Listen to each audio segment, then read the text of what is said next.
Em nome do Pai, e do Filho, e do Espírito Santo.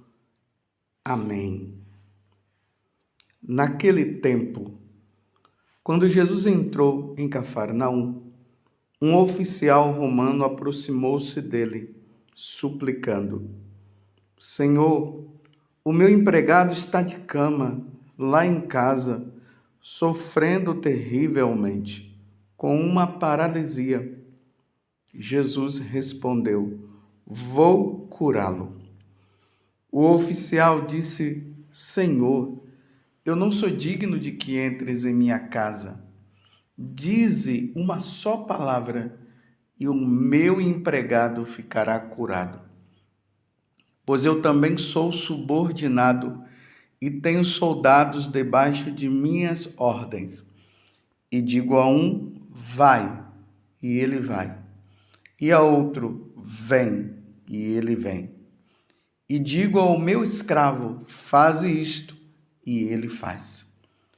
Quando ouviu isso, Jesus ficou admirado e disse aos que o seguiam: em verdade vos digo, nunca encontrei em Israel alguém que tivesse tanta fé.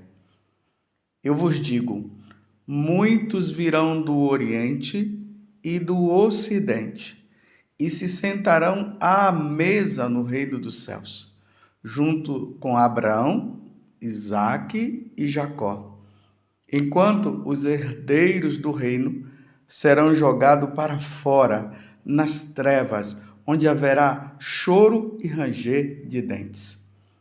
Então, Jesus disse ao oficial: vai e seja feito como tu creste. E naquela mesma hora, o empregado ficou curado. Entrando Jesus na casa de Pedro, viu a sogra dele deitada e com febre. Tocou-lhe a mão e a febre a deixou. Ela se levantou e pôs-se a servi-lo. Quando caiu a tarde, levaram a Jesus muitas pessoas possuídas pelo demônio. Ele expulsou os espíritos com sua palavra e curou todos os doentes, para que se cumprisse o que foi dito pelo profeta Isaías.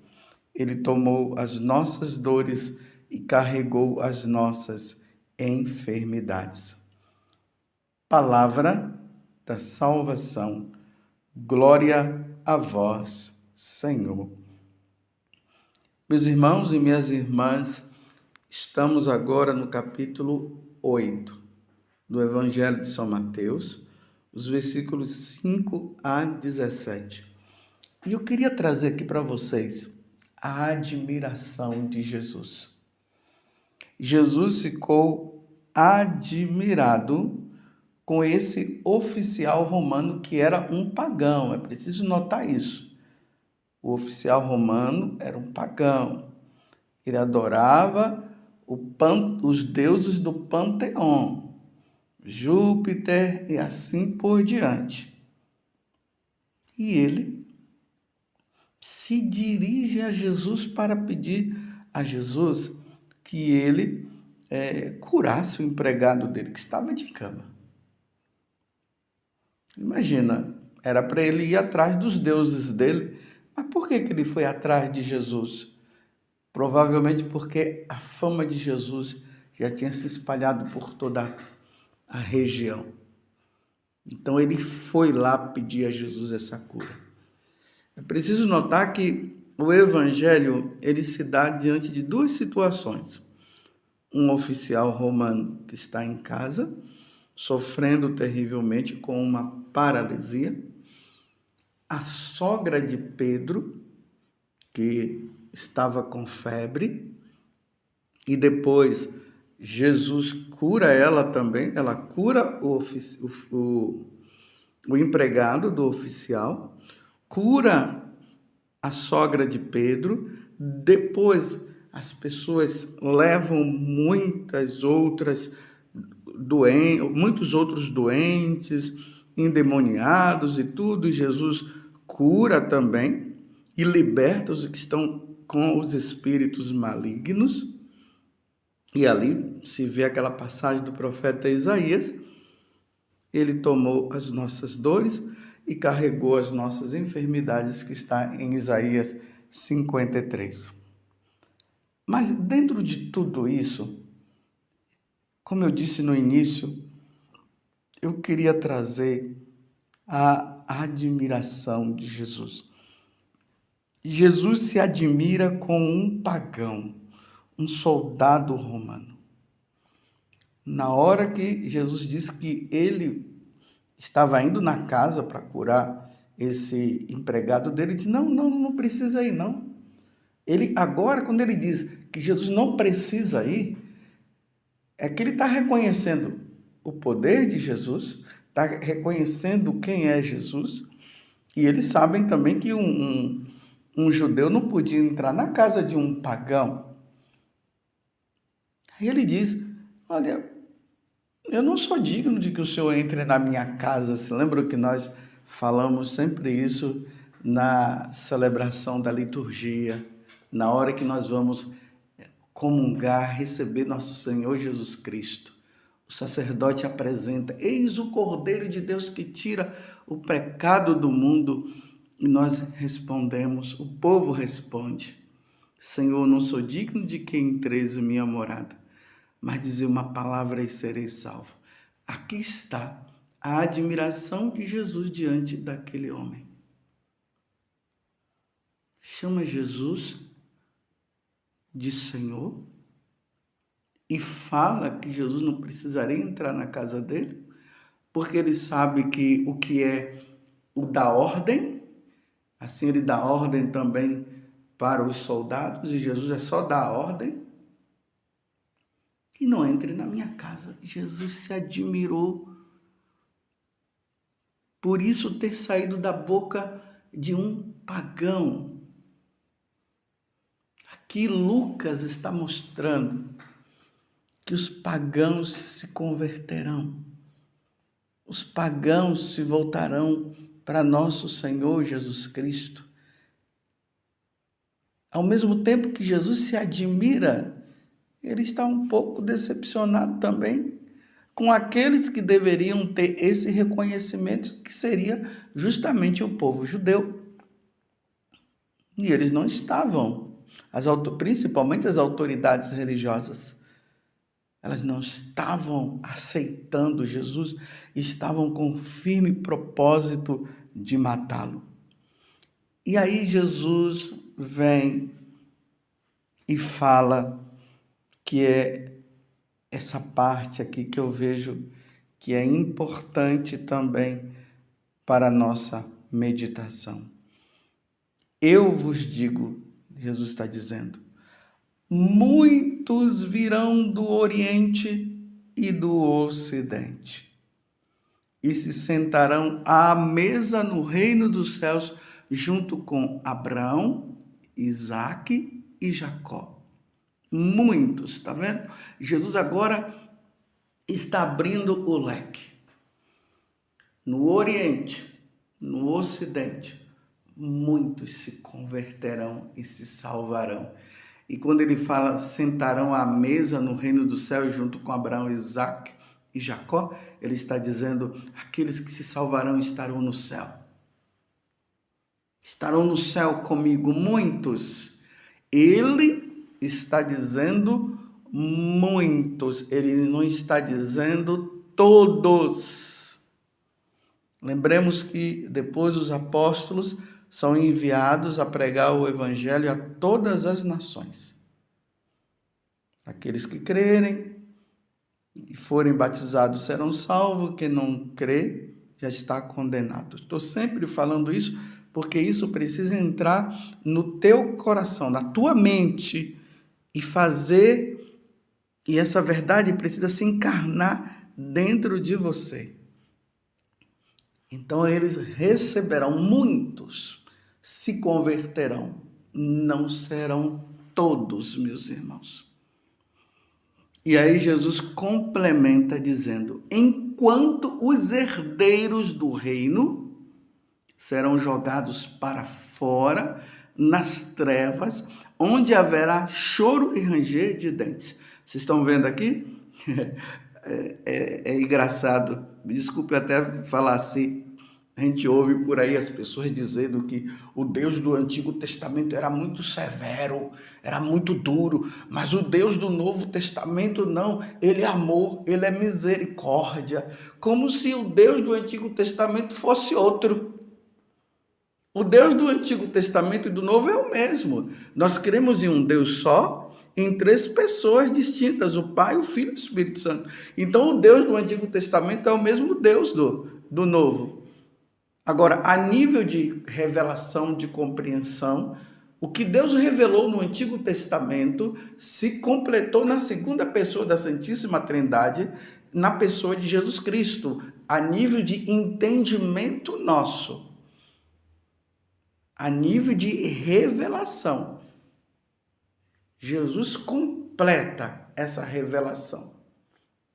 Então, é Deus dizendo, é Jesus falando de condenação ao inferno. Durma com esse barulho, enquanto muitos se converterão e irão para o céu. Jesus está dizendo, enquanto que os herdeiros do reino serão jogados para fora, nas trevas onde haverá choro e ranger de dentes. Vamos entender também aqui um pouco sobre isso. O povo judeu, eles herdaram, eles receberam a revelação divina através dessas pessoas, Abraão, Isaque e Jacó. O Deus de Abraão, o Deus de Isaque e o Deus de Jacó. Eles se tornaram herdeiros. Logo depois, com a vinda de Jesus, haveria uma necessidade de eles se converterem, se voltarem agora para Jesus Cristo. E eles negaram Jesus, não quiseram saber de Jesus. Agora, os herdeiros acabam perdendo a herança porque não querem crer em Jesus. E é preciso ficar claro que Jesus falou isso muitas vezes, que é preciso crer nele, que não adianta só crer no Pai, é preciso crer nele. É preciso crer em Jesus. E eles não creram em Jesus, também eles não creram no Espírito Santo. Então, agora com Jesus, eles acabam perdendo a herança do reino dos céus. Em seguida, vêm os pagãos. Os pagãos se convertem e se tornam cristãos. Eles são batizados e através do batismo, quem crê e for batizado será salvo. Então, eles entram agora no caminho da santidade, se convertendo a nosso Senhor Jesus Cristo. E agora nós temos judeus que se convertem ao cristianismo e os pagãos que se convertem ao cristianismo. Olha só que coisa boa. Foi isso que aconteceu que São Paulo acabou compreendendo. São Paulo, que nós iremos celebrar, São Pedro e São Paulo, amanhã, nós vemos lá, São Paulo que acaba pregando para os gentios, para os pagãos, Pedro que fica ali com os judeus, levando também os judeus à conversão e fazendo com que eles permaneçam, Pedro, o primeiro papa da igreja. Então ali temos as duas colunas da igreja, Pedro e Paulo, São Pedro e São Paulo, mas Pedro é o primeiro papa. Então, os judeus se convertem ao cristianismo, são batizados, aceitam Jesus e começam a seguir nosso Senhor Jesus Cristo. Os pagãos, que agora viviam numa vida de pagão, adorando os seus deuses, eles voltam, vêm agora, se convertem. Então, do Oriente e do Ocidente, muitos se converterão e vão participar do banquete na mesa no reino dos céus, junto com Abraão, Isaque e Jacó. Ficou claro, né, para você? Agora, meus irmãos, Jesus chega, diz o seguinte, que muitos vão se converter e depois ele diz, enquanto os herdeiros do reino, agora, meus irmãos, é uma coisa que implica com nós. Os convertidos que se tornaram herdeiros do reino dos céus começam a viver uma vida de pagão. Compreenderam? Agora Jesus está dizendo assim, muitos irão do Oriente e do Ocidente e se sentarão à mesa no reino dos céus, junto com Abraão, Isaque e Jacó. Enquanto os herdeiros do reino, agora os herdeiros, vamos dizer assim, os pagãos que se converteram, os judeus que se converteram, serão jogados para fora nas trevas, onde haverá choro e ranger de dentes. Por quê? Porque voltaram a uma vida de pagão. E é isso que está acontecendo hoje na igreja. O paganismo muito grande. Essas ideias modernas que estão sendo trazidas. E aí vem aquelas questões. Tudo é permitido. Tudo pode fazer. O importante é adorar Jesus, mas se adorando Jesus, você pode pecar, você pode ir contra os mandamentos. E nesse interim, meus irmãos, muitos que não querem saber, que não estavam querendo saber de Jesus, eles estão se convertendo também. Então tem muitos que estão se convertendo e aqueles que são os herdeiros agora, os católicos, muitos estão se perdendo também. Vocês estão entendendo que confusão que está o mundo? E a pergunta é, aonde você está? De que lado você está? Você está levando uma vida como os santos viveram? E por isso eles herdaram o reino dos céus? Ou você hoje é aquele herdeiro que está perdendo a herança? Está vendendo a sua herança, trocando a sua herança por porcaria, pelo pecado, e não quer viver mais a santidade? Aonde você está? Aonde eu estou? Muitos virão do Ocidente, do Oriente, e se sentarão com Abraão, Isaque e Jacó no reino dos céus. Enquanto os herdeiros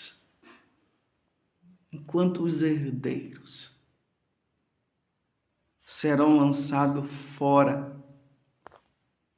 nas trevas exteriores, serão jogados para fora nas trevas, onde haverá choro e ranger de dentes.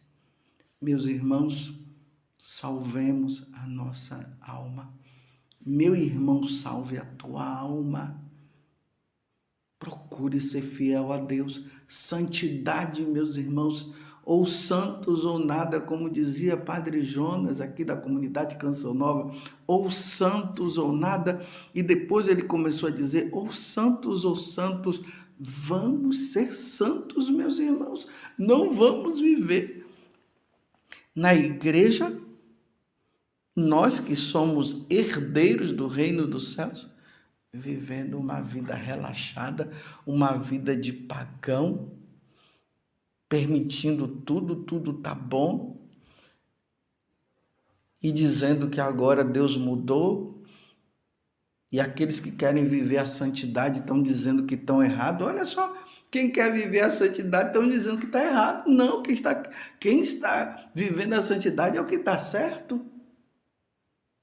E aí essa igreja do pode tudo, às vezes eu fico olhando assim e digo, meu Deus, parece que tem duas igrejas agora católicas, uma dos que estão buscando a santidade e a outra dos relaxados que estão dizendo, não, está tudo bem, está tudo certo, Deus é amor, Deus é misericórdia, Deus não vai levar em conta isso. Será que é isso mesmo? Olha, eu estou lutando para permanecer na igreja que busca a santidade, a igreja de Santa Teresinha, a igreja de Santo Afonso Maria de Ligório, a igreja de Santo Agostinho, de São João Crisóstomo, a igreja de Santa Clara, de Santa Filomena, de São João Maria Vianney. Essa igreja desses homens e mulheres que buscavam a santidade, essa igreja dos relaxados, não, isso não.